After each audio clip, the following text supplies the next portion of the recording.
Aktibong nakiisa ang mga miyembro ng Silay Component City Police Station sa pangunguna ni Police Lieutenant Colonel Mark Anthony D. Daroca, Chief of Police sa isinagawang tree planting activity sa Barangay Balaring, Silay City, Negros Occidental nito lamang ika-17 ng Agosto, taong kasalukuyan. Ang aktibidad ay inisyatiba ng Ikaw Ako Japan Philippines Partnerships for Environmental Protection Foundation kasama ang mga kalahok mula sa iba't ibang sektor ng gobyerno, pribadong individual at mga kabataan mula sa iba't ibang paaralan ng Silay City. Kasama rin sa mga nagkakaisang nagtanim ng mga mangrove ang mga force multipliers, mga stakeholders, mga tauhan ng Silay City LGU at mga opisyal ng barangay.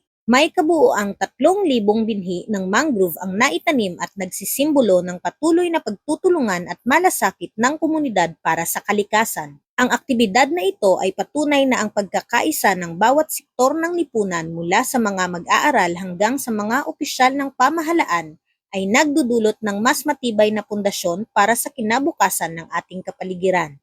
Sa gitna ng mainit na sikat ng araw, ang bawat isa ay buong pusong nagtanim hindi lamang ng mga binhi, kundi ng pag-asang nagbibigay buhay at proteksyon sa mga susunod na henerasyon. Mula sa silong ng mga mangrove, sama-sama nilang isinusulong ang adhikain para sa isang mas malinis at luntian na kinabukasan tungo sa bagong Pilipinas.